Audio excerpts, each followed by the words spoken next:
आप सभी के हृदय में विराजमान परमात्मा को मेरी राम राम।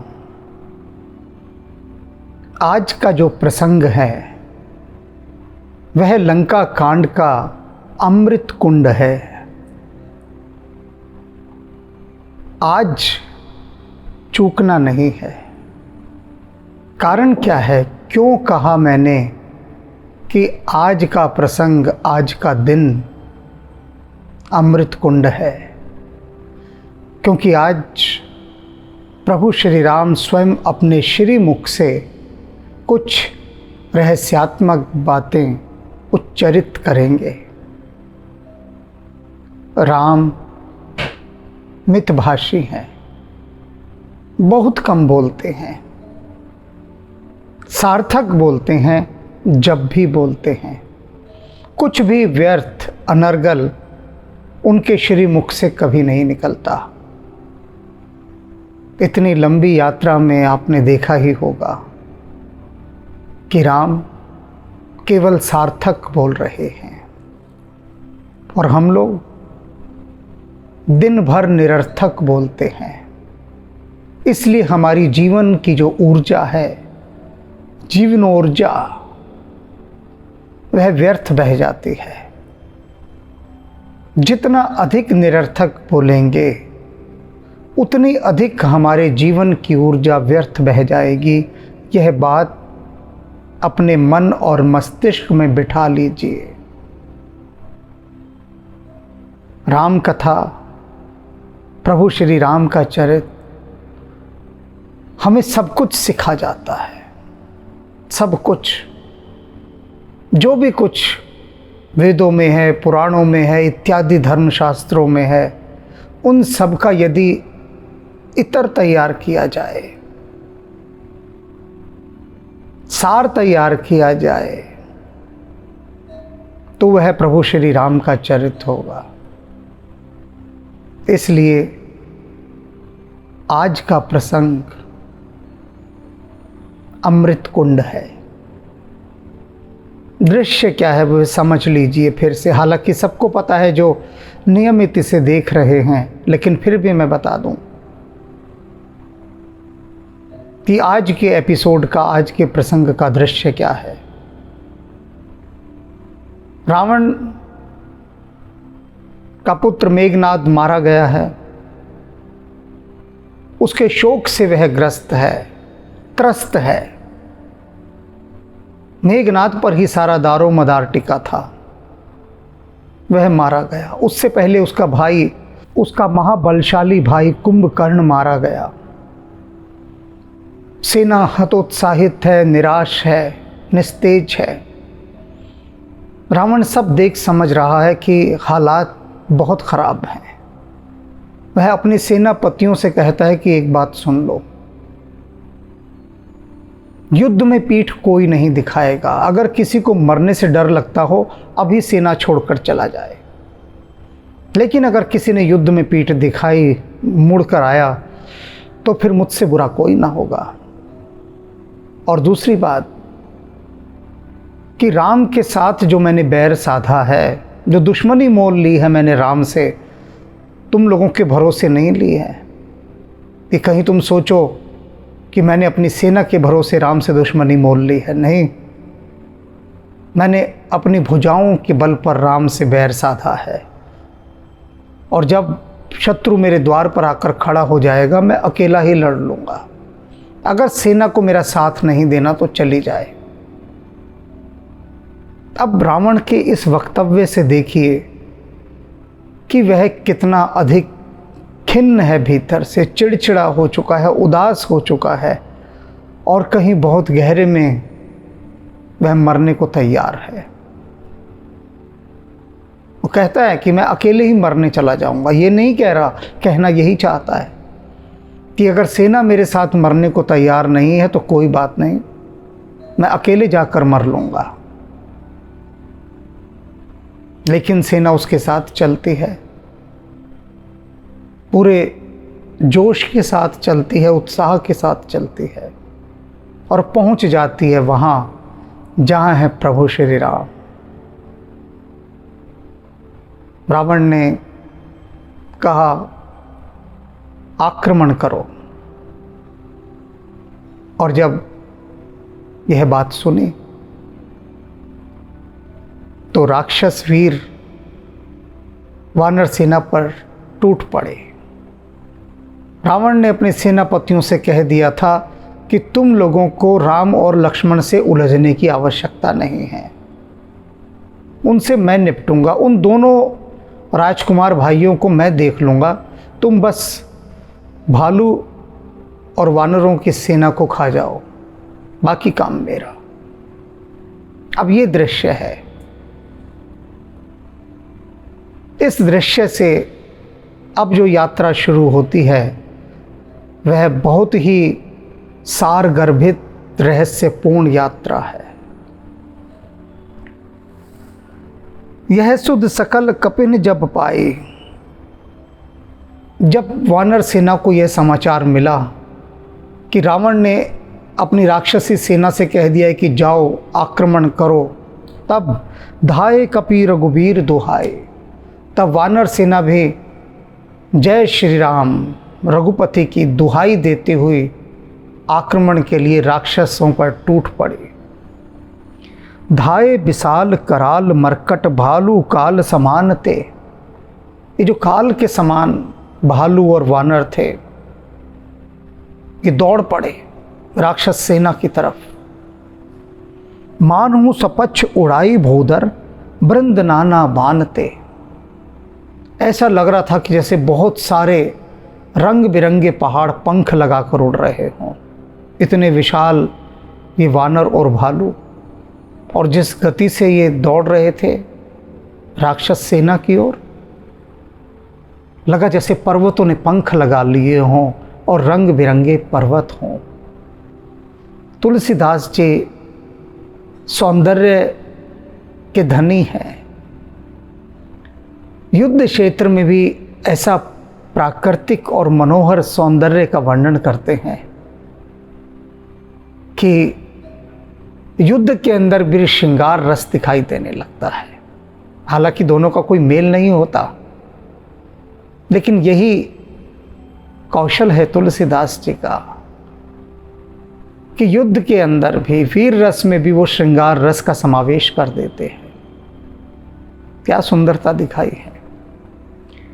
नख तसन शैल महाद्रुमायुध, और उनके आयुध क्या थे? बड़े बड़े वृक्ष, दांत, नाखून, वानरों के यही तो आयुध थे।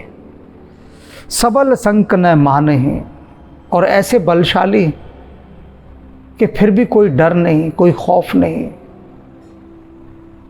चिंता नहीं कि हमारे पास लड़ने को है ही क्या, कुछ भी तो नहीं है। दांत हैं, नाखून हैं, ये पत्थर हैं, ये पेड़ों की टहनियाँ हैं। और उधर रावण के सैनिकों के पास वह एक प्रशिक्षित सेना है, ट्रेंड आर्मी, जिसके पास हर प्रकार के आयुध हैं, सारे वेपन्स हैं उसके पास जो हो सकते हैं। और इनके पास तो एक भी हथियार दिखाई नहीं दे रहा, सिर्फ राम और लक्ष्मण के पास हैं, और किसी के पास कोई हथियार नहीं, कोई शस्त्र नहीं, कोई अस्त्र नहीं। ये बात समझने वाली है, बड़ी गहरी बात है। लड़ाई का कहीं मेल तो होना चाहिए ना। सोचिए, कोई मेल है इस लड़ाई का? वहाँ सारे अस्त्र शस्त्र और यहाँ कुछ भी नहीं, सिर्फ निहत्थे ही हैं एक प्रकार से। लेकिन फिर भी डर नहीं रहे, कोई संदेह नहीं है उनको, निशंक होकर लड़ने के लिए टूट पड़े हैं राक्षस वीरों पर। जय राम रावण मत्त गज मृगराज सुजस बखानहि। और क्या कह रहे हैं तुलसीदास जी? इतनी सुंदर बात कि जो रावण है ये एक मदमस्त हाथी है, नशे से चूर हाथी, और उस नशे से चूर हाथी के बीच मृगराज सुजस बखाने हैं। प्रभु श्री राम का जो यश है, यश रूपी सिंह, उसका गर्जन करते हुए ये सैनिक टूट पड़े हैं। ये जो जय श्री राम का गर्जन है जैसे शेर की दहाड़ हो, और ये इस पगलाए रावण रूपी हाथी पर टूट पड़ी है जय जयकार। दुह दिस जय जयकार कर निज निज जोरी जान। अब दोनों दिशाओं में अपने अपने टुकड़ियों में, खेमों में जय जयकार हो रही है। दोनों दिशाओं में सबने अपनी अपनी जोड़ी बना ली है, गुट बन गए हैं, टुकड़ियां बन गई है। इधर राक्षस सेना, उधर वानर सेना, दो, और दोनों दिशाओं में जय जयकार कर, दोनों जय जयकार कर रहे हैं। एक पक्ष जय श्री राम बोल रहा है, दूसरा पक्ष लंकेश की जय हो ये बोल रहा है। दोनों तरफ जयकारे लग रहे हैं। निज निज जोड़ी जान, निज निज माने अपनी अपनी जोड़ियों को जानकर, पक्ष को जानकर सब जयकारे लगा रहे हैं। जयकारे क्यों? ये जोश भरते हैं, उत्साह भरते हैं, शक्ति का संचार करते हैं। उठान आ जाता है एक, भिरे वीर, सारे वीर भिड़ गए आपस में। इत राम ही उत रावण ही बखान, इधर वो राम के शौर्य का बखान कर रहे हैं और उधर राक्षस रावण के शौर्य का। दोनों ओर जय जयकार की ध्वनि, युद्ध छिड़ गया है, भयंकर मारकाट मची हुई है। अब रावण अपने रथ में प्रभु श्री राम की ओर बढ़ रहा है। राम और रावण के बीच में कोई नहीं आ रहा, कोई नहीं। देखा होगा ना आपने फिल्मों में कि हीरो या विलन क्या कहते हैं, विलन क्या कहता है अपने सारे बदमाशों को, गुंडों को, कि सब एक तरफ हो जाओ, मैं अकेला लड़ूंगा, कोई बीच में नहीं आएगा। तो वही आज हो रहा है। रावण ने पहले ही कह दिया था अपनी सेना को, राम और लक्ष्मण की तरफ तुमको देखने की ज़रूरत नहीं है, वे दोनों मेरा शिकार हैं, कोई बीच में नहीं आएगा। अब वो बढ़ रहा है राम की तरफ। अब जो बात शुरू हो रही है यह अमृत कुंड है, यहाँ से अमृत कुंड की बात शुरू होती है। गहरी बात, रहस्यपूर्ण बात। रावण रथी, रावण रथ पर सवार है। राम और रावण का युद्ध होने जा रहा है और अब यहाँ पर तुलसीदास जी दोनों का तुलनात्मक अध्ययन कर रहे हैं। कंपैरिजन हो रहा है कि पक्ष कैसा है दोनों का। रावण रथ पर सवार है और रथ भी कैसा उसका, रावण का रथ जिसमें हर प्रकार का आयुध रखा है। समझ लीजिए कि रावण टैंक में आया है, अगर आज की भाषा में कहा जाए, ऐसा टैंक जो बेहद शक्तिशाली है, और उधर राम टैंक या पैदल खड़े हैं। रावण रथी बिरथ रघुवीरा, और रघुवीर बिरथ हैं, बिना रथ के हैं, कोई रथ नहीं। रथ कहाँ से आएगा वहाँ, कौन देगा रथ? बिना रथ के खड़े हैं। रावण रथ में है, कोई मेल है इस युद्ध का? एक व्यक्ति टैंक पर सवार है और दूसरा पैदल है। देख विभीषण भय हूँ अधीरा। अब यह दृश्य देखकर विभीषण बड़ा अधीर हो गया, व्याकुल हो गया। स्वाभाविक है व्याकुल होना, क्योंकि विभीषण रावण की शक्ति को जानता है, राम की नहीं। रावण की शक्ति का उसे अनुभव है, देखा है उसने कि रावण ने किस को नहीं जय किया, पूरे संसार को जीत लिया है, और कितना क्रूर है, निर्मम है, भयानक है और बलशाली है। विभीषण सदा रावण से खौफजदा रहता था, डरा रहता था बेहद, क्योंकि जानता है रावण की क्रूरता को, उसके बल को। किंतु प्रभु श्री राम के नहीं जानता। सुना है उसने पर देखा नहीं, जानता नहीं, दोनों में बड़ा फर्क है। तो यहाँ पर वो घबरा गया कि इसका मतलब है कि रावण की जय हो जाएगी, जीत जाएगा रावण। रथ पर है, और प्रभु तो विरथ हैं, बिना किसी रथ के खड़े हैं पैदल ही। रावण रथ बिरथ रघुबीरा, देख विभीषण भयहु अधीरा, अधिक प्रीति मन भा संदेहा, अधिक प्रीति मन भा संदेहा। क्यों से ये डर पैदा हो रहा है कि राम जीत ना पाएंगे या कैसे जीत पाएंगे?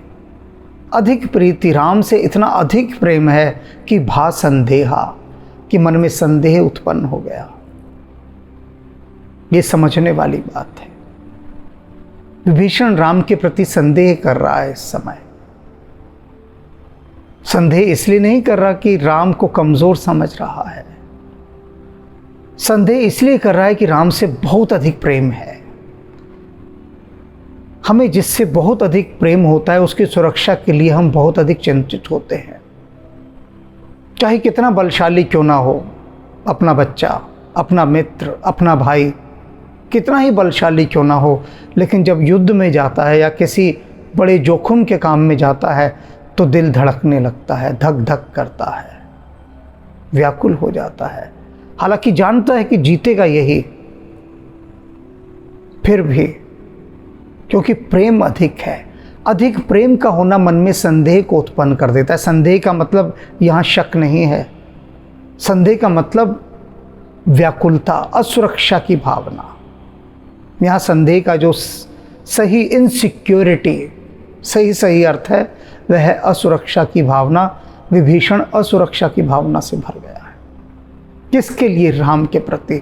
अब यहाँ दो चीज़ समझिए, सुग्रीव भी राम के प्रति संदेह से भरा हुआ था, क्योंकि राम का मुकाबला होना है वाली से,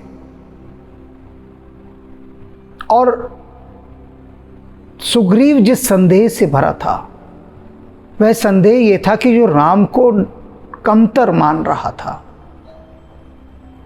उसका जो संदेह था वो वास्तव में शंका वाला था, डाउट वाला।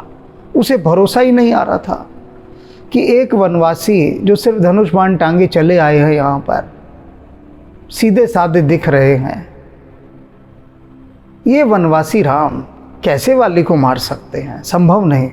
वाली ने तो अच्छे अच्छों को मार डाला, अच्छे अच्छों को, बड़ी बड़ी सेनाओं को धूल चटा दी, और ये अकेले राम ये वाली को मारेंगे। तो सुग्रीव राम की अनेक परीक्षाएं लेता है, और परीक्षाओं में राम उसे दिखा देते हैं कि वो वाली को मार सकते हैं, वाली से कमज़ोर नहीं है। लेकिन फिर भी प्रत्येक परीक्षा देने के बाद भी, उसमें उत्तीर्ण होने के बाद भी सुग्रीव का संदेह नहीं जाता। सुग्रीव जो जो कसौटी देता है राम को, राम उस कसौटी पर खरे उतरते हैं, यह बताने के लिए कि वे वाली से कमज़ोर नहीं हैं, वाली से अधिक शक्तिशाली हैं, वाली कुछ भी नहीं उनके आगे। बावजूद इसके सुग्रीव का संदेह तब तक बना रहता है जब तक वाली मर नहीं जाता, और उससे संदेह इसका नहीं है कि राम पर कोई आँच आएगी ना। सुग्रीव का जो डर है सारा ये कि अगर वाली जीत जाता है और राम को पराजित कर देता है तो सबसे पहले उसे पकड़कर मारेगा। उसे डर अपना है, राम का नहीं है। उसे चिंता अपनी है, राम की नहीं है। तभी तो तुलसीदास जी बार बार कहते हैं कि आपने ऐसे नीचों का भी उद्धार किया, ऐसे नीचों का भी। ध्यान से देखा जाए तो सुग्रीव बहुत ही स्वार्थी है, सेल्फिश, हाइपर, जिसे सिर्फ अपनी फिक्र है, अपनी अपनी पड़ी है। उसे राम से कोई लेना देना नहीं। राम की सुरक्षा से, राम की समस्याओं से उसका कोई सरोकार नहीं है। उसे तो सिर्फ अपना उल्लू सीधा करना है। लेकिन ऐसे स्वार्थी मित्र के साथ भी राम कितने आत्मीय हैं, कितने प्रेमपूर्ण हैं, कितने उदार हैं, कितने सहृदय हैं। बावजूद इसके जानते हैं वो मतलबी है, फिर भी स्वयं कहीं पर भी कण मात्र भी वे यह प्रकट नहीं करते कि देख मैं तेरी सारी इस चतुराइयों को जानता हूँ। कहीं पर भी उसे उलाहना नहीं देते। तो सुग्रीव का जो संदेह है, मन भा संदेहा, वे स्वार्थपरक है, अपने मतलब का है। विभीषण का जो संदेह है वह राम को लेकर है कि राम का कहीं अहित ना हो जाए। उसे अपने अहित की चिंता नहीं है, राम सुरक्षित रहें। राम को लेकर उसका दिल धड़क रहा है कि बताओ मेरे प्रभु बिना रथ के, और वह शक्तिशाली रावण रथ पर सवार, कैसे बात बनेगी, कैसे बाजी जीती जाएगी। राम के लिए तो बड़ा संकट खड़ा हो गया। ऐसा उसके मन में अतिशय प्रेम के कारण यह असुरक्षा की भावना प्रकट हो रही है। अधिक प्रीति मन भा संदेहा, बंदी चरण कह सहित स्नेहा। उसने प्रभु श्री राम के चरणों का वंदन किया और बड़े स्नेह के साथ बोला। सुग्रीव भी अपना पक्ष रखता है तब, लेकिन तब बड़े शंकित होकर, उसके स्वर में संदेह है, डाउट्स से भरा है उसका माइंड, डाउटफुल माइंड है, संदेहग्रस्त है उसका मस्तिष्क सुग्रीव का। और उसी संदेहग्रस्त मस्तिष्क और मन के साथ वह रूखे सूखे स्वर में राम से प्रश्न करता है। लेकिन इधर विभीषण चरणों की वंदना करते हैं प्रभु की, और फिर स्नेहपूर्वक पूछते हैं, नाथ ने रथ नहीं तन पद त्राणा। कहते हैं मेरे नाथ, आपके पास रथ नहीं है, कवच भी नहीं है, और तो और मेरे प्रभु आप नंगे पैर हैं। योद्धा जब युद्ध में जाता है तो घुटनों तक चमड़े के जूते होते हैं उसके कसे हुए। योद्धा तो छोड़िए, एक शिकारी भी जंगल में शिकार करने जाता है तो लंबे जूते पहन कर जाता है, जिसे शिकारी जूते कहा जाता है, हंटर शूज, घुटनों तक होते हैं। तो योद्धा तो कैसे कैसे कवच पहनते हैं, धारण करते हैं। और राम विभीषण मन भा संदेहा कि मेरे प्रभु रथ नहीं है आपके पास, कवच नहीं है आपके पास, नंगे पैर हैं आप। कही बिद जितप वीर बलवाना। मुझे बड़ी चिंता हो रही है, आप किस विध किस उपाय से इस वीर बलवान रावण को जीतेंगे, कैसे? वेपन्स तो है ही नहीं, इक्विपमेंट्स तो है ही नहीं, टूल्स तो हैं ही नहीं जिनसे युद्ध जीते जाते हैं। वे उपकरण तो आपके पास है ही नहीं, क्योंकि युद्ध ये समानता का युद्ध नहीं है, बेमेल युद्ध है, कोई मेल थोड़ी ना युद्ध का। रावण के पास सब कुछ है और आपके पास कुछ भी नहीं है, तो मेरे प्रभु इस वीर बलवान को आप कैसे जीतेंगे? सुनह सखा कह कृपा निधान। कृपा के निधान प्रभु श्री राम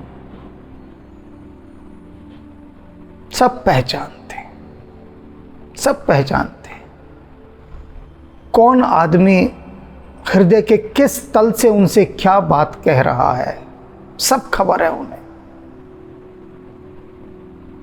जो बोल रहा है ना आदमी, कोई भी उनसे, उसकी वो आवाज़ उसके हृदय के कौन से कोने से आ रही है, राम को सब खबर है, सब जानते। और विभीषण का यह स्वर सुनकर, यह शंका सुनकर, कृपा के निधान प्रभु श्री राम विभीषण को बहुत प्रेम से निहारते हैं। उसके मन को समझ रहे हैं कि विभीषण का मन उनको लेकर कितना चिंतित है, प्रेम से भरा है विभीषण। कहते हैं सुनहु सखा कह कृपा निधाना। सखा मित्र कह रहे हैं कि मेरे मित्र सुनो। जब राम कह रहे हैं सुनो, तो फिर सुनो, फिर सुनो, क्योंकि राम कह रहे हैं सुनो। कब कहते हैं राम ऐसा कि सुनो? कभी नहीं कहते, यदा कदा कहते हैं कि सुनो। तो अब सुनो। जेह जह होई सो सयंदन आना। कहते मित्र सुनो, जिस रथ से विजय प्राप्त की जाती है वह यह रथ नहीं है रावण वाला। वह आना, वह अन्य रथ होता है, दूसरा कोई और रथ है वो। और उस रथ के बारे में मैं तुमको बताता हूं कि वह कौन सा रथ होता है जिससे विजय प्राप्त की जाती है, उसके लक्षण क्या हैं, पहचान क्या है। ये रावण वाला रथ कोई रथ है ना? मैं बताता हूं। और जो राम बता रहे हैं, कह रहे हैं सुनो, तो सुनो। सौरज धीरज तेहि रथ चाका। कहते हैं वह जो रथ है जिससे विजय प्राप्त की जाती है, उसके पहिए लकड़ी से नहीं बने होते। सौरभ धीरज तेहि रथ चाका। शौर्य और धैर्य, ये दो उसके रथ के पहिए होते हैं, उस विजय रथ के। राम विभीषण को विजय रथ बता रहे हैं, विजय रथ की विशेषता। ये विजय रथ है राम का।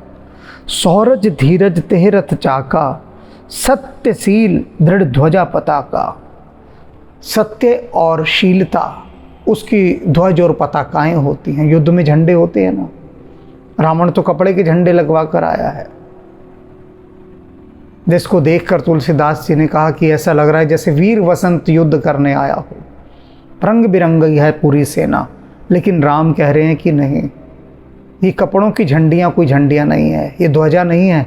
असली ध्वजा किसकी होती है? सत्य और शील की, दृढ़, जो कभी नहीं गिरती ध्वजाएं। झंडा ऊंचा रहे हमारा। अगर झंडा ऊंचा है, ध्वजा दृढ़ है, तो समझो आपकी सेना टिकी हुई है। झंडे गिर गए तो सेना गिर गई। तो कहते हैं राम जी कि सत्य और शील, इनकी यदि आपकी ध्वजाएं हो, पताकाएं हो, तो ये ऐसी सुदृढ़ होती हैं, कभी नहीं गिरती।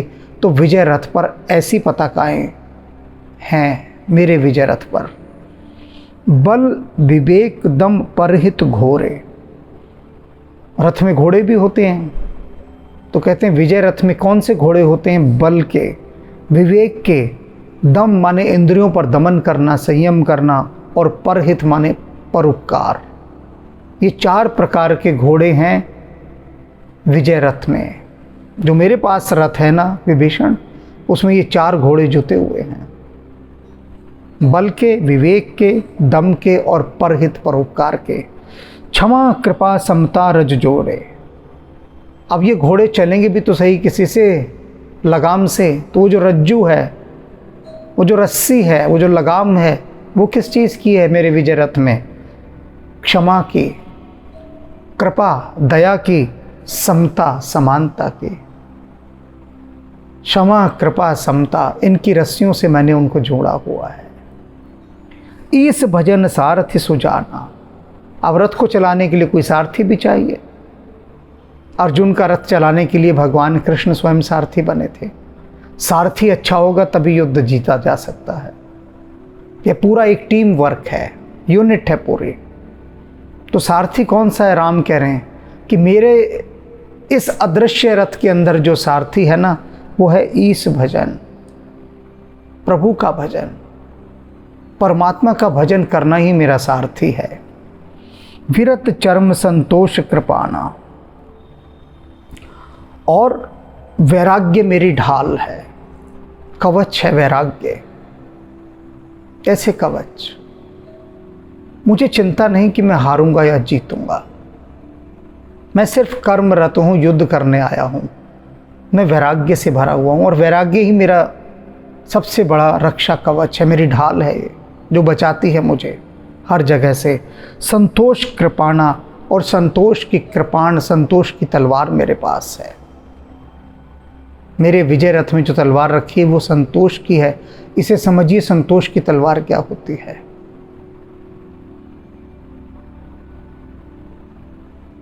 सिकंदर के पास तलवार थी, विदेशी अन्य कितने आक्रमणकारी आए, सबके हाथों में तलवार थी, लेकिन वो संतोष की तलवार नहीं थी, असंतोष की तलवार थी।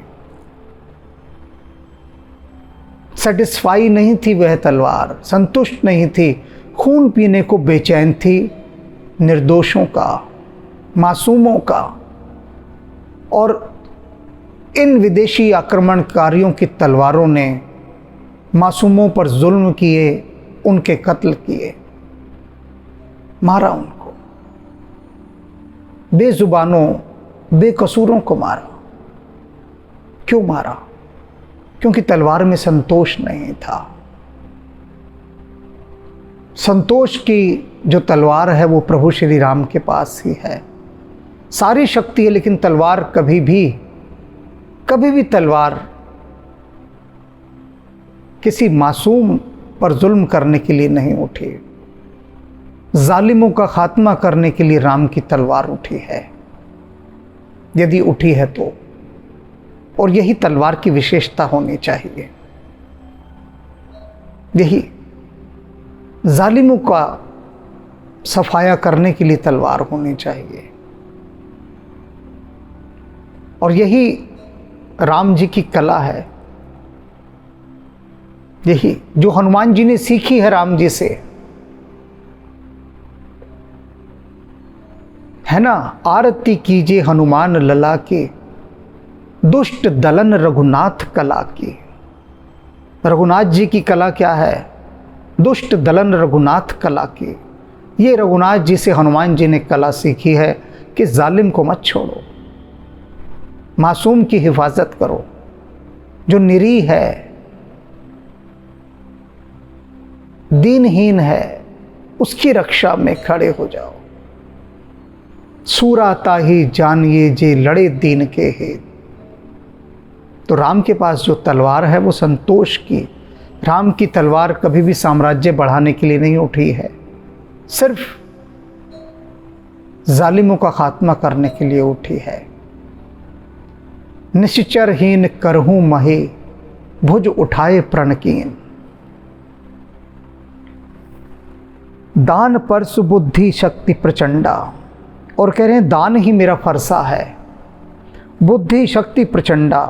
और जो शक्ति का एक हथियार होता है, जैसे शक्ति कहते हैं, जो लक्ष्मण जी को लगी थी, तो कहते हैं मेरी बुद्धि ही वो प्रचंड शक्ति का हथियार है। बर विज्ञान कठिन कौदंडा। और जो विज्ञान है वही मेरा सबसे बड़ा धनुष है।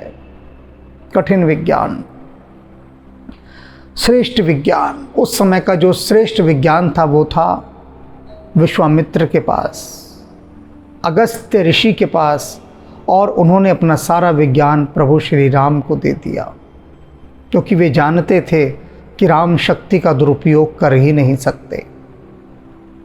सुपात्र जान कर दिया। तो कहते हैं जो श्रेष्ठ विज्ञान है ना, वही मेरा धनुष है। अमल अचल मन त्रोण समाना। निर्मल पाप रहित और अविचलित मन ही मेरा तर्कस है। त्रोण एरो बॉक्स, उसमें बहुत प्रकार के तीर रखे हैं। कैसे? समजम नियम सिली मुख नाना। शम के, यम के, नियम के और न जाने इस प्रकार के कितने बाण मेरे उस तर्कस में रखे हैं, जो कि निर्मल मन वाला तर्कस है। बहुत कठिन है इसे समझना, बहुत कठिन। बार बार इसे पढ़ा जाए, समझा जाए, तब जाकर शायद इसकी अमृत की बूंद का एक लाखवां हिस्सा भी हमारी जीभ पर पड़ जाए तो बहुत बड़ी बात है। ये जो राम अपने विजय रथ की विशेषताएं बता रहे हैं ना, ये बहुत गूढ़ हैं, बहुत गूढ़। अगर ये विजय रथ की विशेषताएं हमें समझ में आ जाएं, तो हम पूरे जीवन इस विजय रथ को लेकर दौड़ सकते हैं, प्रसन्न मन से, बिना अहंकार के। कवच अभेद विप्र गुरु पूजा। और कहते हैं विभीषण तुम कह रहे हो मेरे पास कवच नहीं है, शुरू में ही तुमने कह दिया था। नाथ न रथ नहीं तन पद प्राण, कि आपके शरीर पर कोई कवच भी नहीं है, शुरू में ही कह दिया था। तो सुनो सुनो मेरे सखा सुनो, कवच अभेद मेरे पास तो ऐसा कवच है जिसे कोई भेद ही नहीं सकता। ये रावण ने जो कवच धारण किया कोई कवच है? एक ही तीर में मैं भेद दूंगा, लेकिन मेरे पास जो कवच है अभेद देव से कोई भेद नहीं सकता। उस कवच का नाम क्या है? विप्र गुरु पूजा, ब्राह्मणों की और गुरु की पूजा, वही मेरा कवच है। यानी गुरुजनों का और ब्राह्मणों का आशीर्वाद, उनके आशीर्वाद रूपी कवच से ही मैं रक्षित हूँ। यही सम विजय उपाय न दूजा, और मित्र इसके समान विजय का कोई दूसरा उपाय है भी नहीं। जब तक आशीर्वाद की शक्ति साथ ना हो, पवित्रता साथ ना हो, धैर्य साथ ना हो, विवेक साथ ना हो, तब तक विजय का कोई उपाय है ही नहीं। इन सब चीज़ों से मिलकर विजय प्राप्त होती है। सखा धर्ममय असरथ जाके, कि मेरे मित्र सुनो सुनो, ऐसा धर्ममय रथ जिसके पास हो, जिसके भी पास जितन कहन कतहु रिपुता के, उसके लिए जीतने को संसार में कहीं भी कोई शत्रु है ही नहीं, बचता ही नहीं उसके लिए कोई शत्रु, जिसके पास ऐसा विजय का रथ हो। तो उसके लिए शत्रु नाम की कोई चीज रह ही नहीं जाएगी। शत्रु शब्द ही उसके जीवन से चला जाएगा जिसके पास ऐसा विजय रथ हो, क्योंकि उसका सामना कोई कर ही नहीं सकता, उसका कोई शत्रु रह ही नहीं सकता। महा अजय संसार रिप जीत सकहीं सो वीर, जाके असरथ होई दृढ़ सुनहु सखा मति धीर। कह रहे हे धीर बुद्धि वाले मेरे सखा, मेरे मित्र सुनो, ऐसा विजय रथ जिसके पास होगा, महा अजय संसार रिपो, उसे वह भी नहीं जीत सकता जो सारे संसार को जीत सकता है। सारे संसार को जीतने वाला कौन है? मृत्यु का देवता यमराज। मृत्यु कहते मृत्यु भी उस विजय रथ को नहीं जीत सकती। महा अजय संसार रिप जीत ही सके सो वीर, कि वह वीर सारे संसार को जीत सकता है, मृत्यु को भी जीत सकता है, जिसके पास ऐसा विजय का रथ होगा। तो तुम चिंता ना करो, निश्चिंत हो जाओ, मेरे पास यह अदृश्य विजय का रथ है, और जिसके सारे लक्षण मैंने तुम्हें बता दिए, और लक्षण के साथ साथ इस विजय रथ की उपलब्धि क्या हो सकती है वह भी बता दी। तो तुम आश्वस्त रहो मेरे मित्र। सुन प्रभु वचन विभीषण, हर्ष गहे पद पंच। सुन प्रभु वचन, प्रभु के ऐसे वचन सुनकर हर्ष गहे पद कंज, विभीषण ने प्रभु के चरण कमलों को पकड़ लिया, उन पर अपना मस्तक नवा दिया, संतुष्ट हुआ विभीषण। एहि मिस मोहि उपदेश हूँ, राम कृपा सुख पुंज। और क्या कहता है विभीषण? कहता है एहि मिस, इसी कारण से, इसी बहाने, मिस माने बहाना, कारण। कहता है प्रभु इसी बहाने, किस बहाने? मेरे इस डर के बहाने, मेरे इस संशय के बहाने, मोहि उपदेश हूँ राम कृपा सुख पुंज। हे सुख के पुंज प्रभु मेरे राम, आपने मुझे कितना सुंदर उपदेश दे दिया। अगर मैं अपना ये संशय ही प्रकट ना करता तो ये अमृत कुंड मुझे कभी दिखाई ना देता, और मैं कभी इसमें स्नान ही ना कर पाता, गोता ही ना लगा पाता। मेरे इस प्रश्न से ही आपने मुझे इतना बड़ा उपदेश कर दिया, इतना बड़ा ज्ञान दे दिया, इतना बड़ा रहस्य बता दिया। यही होता है जीवन में। यूं ही आप गुरु से कहें गुरु जी कुछ उपदेश करें, तो गुरु क्या उपदेश करेगा, और वह सार्थक भी नहीं होगा। लेकिन जब हम किसी समस्या से घिरे होते हैं और उस समस्या के मध्य अपना संदेह रखते हैं, तब गुरु उस संदेह का बहाना बनाकर आश्रय लेकर ऐसी ऐसी बातें हमें बता देता है कि जो वास्तव में अमृतमय होती हैं, जैसे यहाँ हुआ। और विभीषण कह रहा है, एहिमिस मोहि उपदेश हूँ राम कृपा सुख पुंज। हे सुखों के पुंज राम, इसी कारण, मेरे इस डर के कारण, इस प्रश्न के कारण आपने मुझे इतना उत्तम अमृतमय उपदेश दिया। तभी तो राम ने कहा था, सुनहु सखा कह कृपा निधाना। कृपा निधान ने कहा था, सखा सुनो। कब कहा सुनो? जब विभीषण ने पूछा तब कहा सुनो। विभीषण ने अपने मन का वास्तविक प्रश्न रखा, तभी राम ने ऐसा अमृतमय उत्तर दिया। अगर विभीषण का ये प्रश्न उसकी बुद्धि की खुजलाहट से आता या दाएं बाएं से सिर्फ उधार का लिया हुआ प्रश्न होता, तब राम ये नहीं कहते कि सुनो मित्र, जो मैं कह रहा हूं उसे सुनो। तब नहीं कहते, तब नहीं कहते, क्योंकि राम जानते हैं कि पूछने वाला व्यक्ति प्रश्न कहाँ से पूछ रहा है। प्रश्न उसका है या कहीं से उठा कर ले आया है, उधार का है, चोरी का है, या यूं ही बुद्धि की खुजलाहट का है। राम सब जानते हैं। इसलिए राम केवल उन्हीं प्रश्नों के उत्तर देते हैं जो वास्तव में हृदय की गहराइयों से उठे हों। तो आज विभीषण के इस प्रश्न के बहाने हमने प्रभु राम के श्रीमुख से विजय रथ की विशेषताएं सुनी। तो अपने जीवन में भी अब इस विजय रथ का आह्वान करने के लिए इस प्रसंग को बारंबार सुने, बारंबार सुने। एक बार सुनने से यह बिल्कुल नहीं आएगा, जीवन में आएगा ही नहीं एक बार सुनने से, क्योंकि राम जी स्वयं कह रहे हैं कोई बात तो बड़ी असाधारण है, बहुत असाधारण। और इसी असाधारण को ही तो भीतर उतारना है। इस साधारण के भीतर, साधारण देह में वह असाधारण उतर जाए तो बात बन जाए। राम जी के लिए तो यही कहा जा सकता है, आप जैसा कोई मेरी जिंदगी में आए तो बात बन जाए।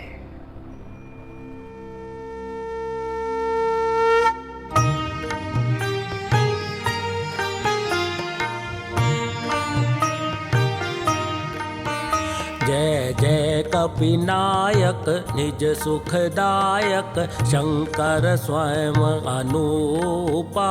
जय भक्ति विकासक दुर्गुण नाशक सच्चिदानंद स्वरूपा।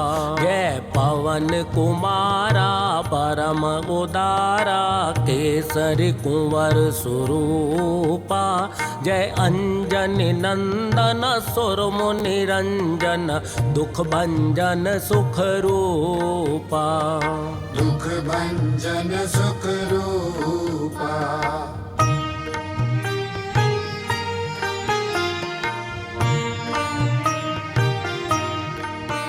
जय जय अविनाशी सब गुण राशि धाम अखंडानंदा। केवल प्रभु माना परम अमाना अद्भुत चरित मुकुंदा। अतएव चराचर सकल सुरासुर गण से सब मुनि वृंदा। तज योग विरागा से अनुरागा गावत शुभ गुण वृंदा।